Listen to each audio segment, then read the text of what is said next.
నమస్తే, welcome to iDream. నేను మీ Madhuri. Steroids ఎక్కువగా తీసుకోవటం వల్ల ఎముకల్లో ఏమైనా ప్రాబ్లమ్స్ వస్తాయా? అవి మందుల రూపేణ తీసుకున్నా, లేకపోతే డ్రగ్స్ రూపంగా తీసుకున్నా ఎలాంటి ప్రాబ్లమ్స్ ఉంటాయి? డీటెయిల్గా చెప్పడానికి ఉన్నారు డాక్టర్ మనోజ్, ఆర్థోపెడిషియన్. తనని అడిగి డీటెయిల్గా తెలుసుకుందాం. Hello sir. నమస్తే. స్టెరాయిడ్స్ మనం రెగ్యులర్గా నార్మల్ డాక్టర్స్ ప్రిస్క్రిప్షన్స్ కొన్ని స్టెరాయిడ్స్ ఉంటాయి. అండ్ డైరెక్ట్గా ఇంజెక్ట్ చేసుకొని కొంతమంది డ్రగ్స్ వాడకంలో కూడా కొన్ని స్టెరాయిడ్స్ యూస్ చేస్తూ ఉంటారు. ఇవి ఎక్కువగా వాడటం వల్ల ఏమైనా ప్రాబ్లమ్స్ వస్తాయా? అసలు ఇవి ఎందుకు వాడతారు? మీరు ఎందుకు ప్రిస్క్రైబ్ చేస్తారు? అండ్ ఇవి డైరెక్ట్గా ఎటువంటి ప్రిస్క్రిప్షన్ లేకుండా తీసుకోవటం వల్ల వచ్చే అనర్థాలు ఎలా ఉంటాయి? సో స్టెరాయిడ్స్ అనేది ఏ రూపంలో అయినా బాడీలోకి వెళ్ళటం అనేది ఖచ్చితంగా అది అనర్థం కాజ్ చేయడానికి ఉంటాయి యాక్చువల్గా. బట్ డాక్టర్స్ యూస్ చేసే స్టెరాయిడ్స్ అంటే యూజువల్గా డాక్టర్స్ కానీ సజెస్ట్ చేసి దాన్ని యూజ్ చేయమన్నారు అని అంటే దాని అర్థం ఏంటంటే మన లోపల ఉన్న క్రిమి కావచ్చు, మన లోపల ఉన్న బ్యాక్టీరియా కావచ్చు, లేదా వైరస్ కావచ్చు, దాని యొక్క అల్టిమేట్ లోడ్ అంటే దాని యొక్క పీక్ లోడ్ని తగ్గించడానికి మన బాడీలో ఉన్న నార్మల్ టిష్యూని కూడా డ్యామేజ్ చేసి దాన్ని కూడా అంటే ఈ ఈ యొక్క క్రిమిల్ని కూడా చంపడానికి చేసే ఒక ప్రయత్నమే డాక్టర్స్ ఇచ్చే స్టెరాయిడ్స్ ఇంజెక్షన్స్ కానీ ఇవి కానీ. ఇప్పుడు రీసెంట్గా మనం చూసాం యాక్చువల్గా కోవిడ్ టైంలో ఈ కోవిడ్ వైరస్ ఎలా అయితే కంప్లీట్గా విజృంభిస్తున్న టైంలో లంగ్స్ని ఎలా అయితే దాన్ని లంగ్స్లోకి అటాక్ అయిన తర్వాత ఎలా అయితే దాని యొక్క మల్టిప్లికేషన్ పెరుగుతుందో ఆ పెరుగుతున్న దాన్ని తగ్గించడానికి స్టెరాయిడ్ యూజ్ చేయడం జరిగింది. స్టెరాయిడ్ యూజ్ చేసి ఆ లంగ్ని డ్యామేజ్ చేస్తే మనిషి ప్రాణం క్షణాల్లో పోతుంది. లంగ్ ఎప్పుడైతే డ్యామేజ్ అవుతుందో యూజువల్గా ఊపిరితిత్తులు ఆగటం ప్లస్ ఆ గాలి తీసుకోలేకపోవటం, ఎప్పుడైతే గాలి తీసుకోలేకపోవటం వాళ్ళు వెంటిలేటర్ మీద వెళ్ళటం ఇవన్నీ చూసాం మనం. సో ఇవి వెంటిలేటర్ మీదకు వెళ్ళిన వాళ్ళని కూడా స్టెరాయిడ్స్ ఇచ్చి దాన్ని మళ్ళీ ఆ యొక్క బ్యాక్టీరియల్ వైరల్ లోడ్ని తగ్గించి వాళ్ళు మళ్ళీ దాన్ని రెగ్యులర్గా వాళ్ళు శ్వాస తీసుకునే విధంగా తీసుకుని రావడం జరిగింది. సో మెజారిటీ పీపుల్ యాక్చువల్గా ఇది స్టెరాయిడ్ ఎంత మోతాదులో యూజ్ చేయాలనేది ముందే డిసైడ్ చేస్తారు. ఆ యొక్క పర్సన్ యొక్క వెయిట్ని బట్టి అతనికి ఉన్న ఆర్గానిజం ఎంతవరకు ఉంది, ఎంత లోడ్ ఉందనేది బ్లడ్ కల్చర్స్ కానీ లేదంటే యూరిన్ కల్చర్స్ కానీ లేదంటే దీంట్లో తెలుస్తుండగా అప్పుడు వాళ్ళకి ఏం చెప్తారంటే క్లియర్గా so they will give the steroid according to the dosage. ఈ డోసేజ్ని అడ్జస్ట్ చేసి ఇవ్వడం జరుగుతుంది.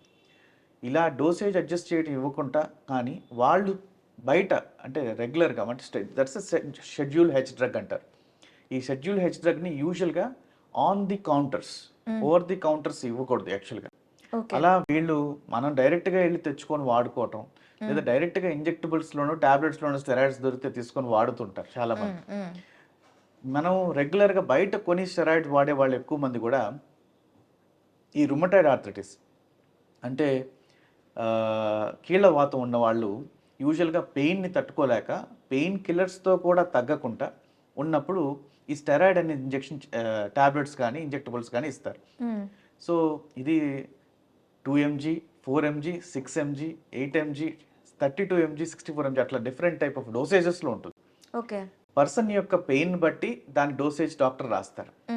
ఇది డోసేజ్ సరిపోవట్లేదని పేషెంటే అనుకొని ఇండియాలో ఏంటంటే డైరెక్ట్గా వెళ్ళి కౌంటర్ దగ్గరికి వెళ్ళి కౌంటర్లో తీసుకోవడం జరుగుతుంది.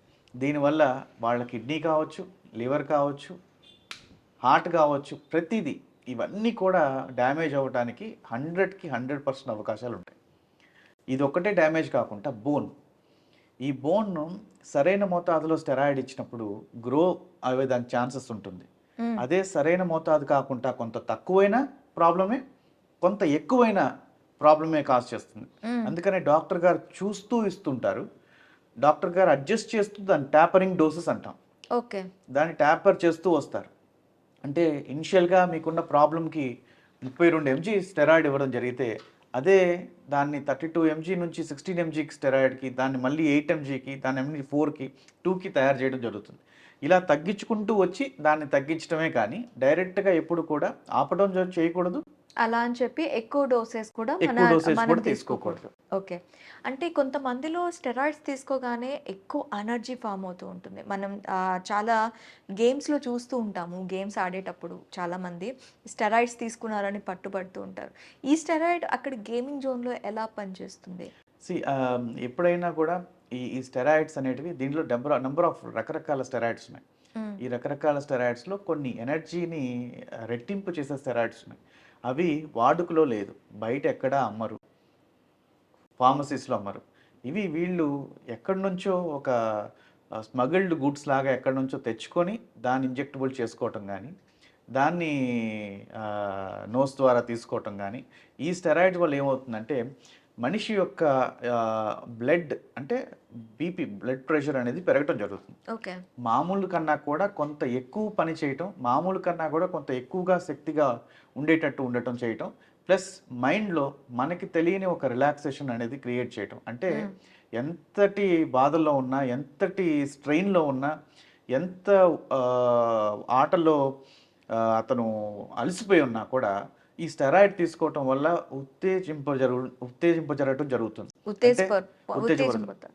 సో, ఇలా అవ్వటం వల్ల ఏమవుతుందంటే, మామూలుగా ఆడే వాళ్ళకన్నా కూడా ఇతను రెండింతలు ఎక్కువగా ఆడటం జరుగుతుంది. ఓకే. సో, మామూలుగా ఒకవేళ ఈ రన్నింగ్ చేసేవాళ్ళనుకోండి. ఈ రన్నింగ్ చేసేవాళ్ళు మామూలుగా 100 మీటర్స్ రన్ చేయాలనుకోండి.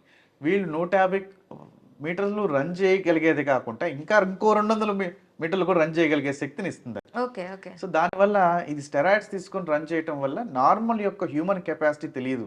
హ్మ్. సో, హ్మ్. దాని ఉద్దేశంతో ఏం చేస్తారంటే, ఈ ఆటల్లో గానీ, దీంట్లో గానీ స్టెరాయిడ్స్ తీసుకొని చేసే వాళ్ళని ఆట నుంచి బహిష్కరించడం గానీ, లేదంటే కొంతకాలం వాళ్ళని సస్పెండ్ చేయడం గానీ యూజువల్‌గా చూస్తుంటాం. దీనికి కారణాలేందంటే, ఈ ఎప్పుడైతే ఈ స్టెరాయిడ్ ఎనబోలిక్ స్టెరాయిడ్స్ కానీ, ఇవి ఎప్పుడైనా తీసుకుంటారో, దీనివల్ల చాలా వరకు బాడీలో ఉన్న బోన్స్ కానీ, ఇది గానీ వీక్ అవుతుంటాయి ఖచ్చితంగా. బోన్స్ వీక్ అవుతుంటాయి. ప్లస్ ఆ టైంలో, ఆ హ్మ్. క్షణంలో, తీసుకున్న క్షణంలో వాళ్ళు చాలా ఎక్సైటెడ్‌గా ఉంటారు. సో, చాలా ఎనర్జిటిక్‌గా ఉంటారు. దానివల్ల అక్కడ ఆ గేమ్‌లో విన్ అవ్వడం జరుగుతుంది. ఓకే. సో, అలా పెట్టి చేయటం అనేది కరెక్ట్ కాదు ఉద్దేశంతో దాన్ని ఆపటం అనేది చేయాలి actually. Okay doctor. Thank you. Thank you very much.